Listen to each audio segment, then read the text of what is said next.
हर दिन एक भिखारी दरवाजे के पास आकर भीख मांगता था और घर का मालिक हमेशा घर के बाहर आते ही उसे देखकर फिर जाया करता। कई बार उसके लिए गालियां भी बकता। वो कहता, तू जिंदा ही क्यों है? पूरी जिंदगी ऐसे ही भीख मांगेगा क्या? धरती का बोझ क्यों बना बैठा है? और कभी कभी उस भिखारी को गुस्से में वह धक्का भी मार दिया करता। इतना कुछ हो जाने के बावजूद अधिकारी के मुंह से सिर्फ यही निकलता कि भगवान भगवान तुम्हारे पापों को माफ करे। एक बार सेठ को धंधे में बड़ा नुकसान होने की खबर मिली। सेठ बहुत परेशान था कि तभी उसके दरवाजे पर वही भिखारी आया। गुस्से में अपना आपा खोते हुए सेठ ने उस भिखारी को पत्थर दे मारा। पत्थर लगने के कारण भिखारी का सर फूट गया और उसके सर से खून बहने लगा। फिर भी दर्द से कराहते हुए भिखारी ने इतना ही कहा, भगवान तुम्हारे पापा को माफ करे। भिखारी वहां से चला गया। सेठ सोच में पड़ गए। भिखारी को पत्थर मारा, फिर भी उसने सिर्फ प्रार्थना की। सेठ का गुस्सा शांत हुआ, शेर का मन शांत हुआ भिखारी का रहस्य जानने के लिए। सेठ ने भिखारी का पीछा करना शुरू कर दिया।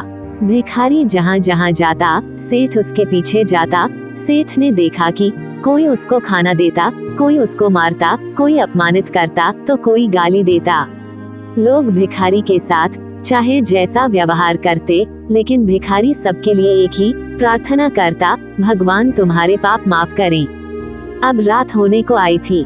भिखारी अपने घर जाने के लिए लौटा। वो अपने घर पहुंच गया, लेकिन सेठ अब भी उसका पीछा कर ही रहा था। एक पुरानी टूटी हुई खटिया पर एक बूढ़ी औरत लेटी हुई थी। काफी कमजोर और बीमार लग रही थी। वह भिखारी की पत्नी थी।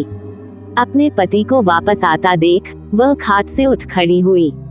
पत्नी ने अपने पति के भीख वाले कटोरे में देखा, उसमें सिर्फ आधी बासी रोटी थी।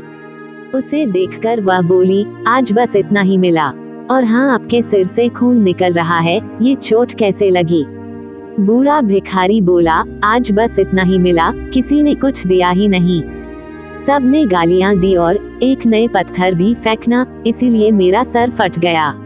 एक गहरी ठंडी सांस लेकर बूढ़ा भिखारी फिर से बोला, यह मेरे ही पापों का फल है। तुम्हें याद है कुछ सालों पहले हम कितने अमीर थे? क्या कुछ नहीं था हमारे पास? हमारे पास हर चीज जरूरत से ज्यादा थी, लेकिन हमने कभी दान नहीं किया।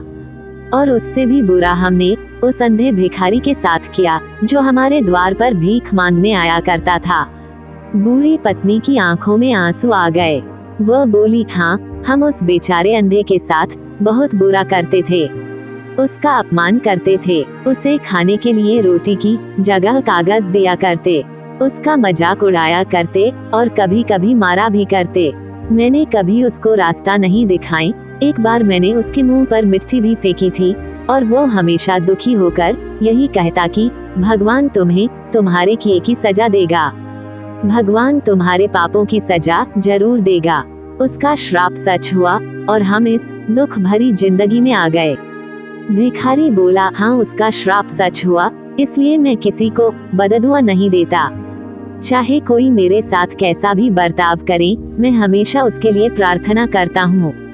मैं नहीं चाहता कि कोई भी हमारे जैसे जिंदगी का अनुभव करे, किसी को भी हमारे जैसे दुखों का सामना करना पड़े।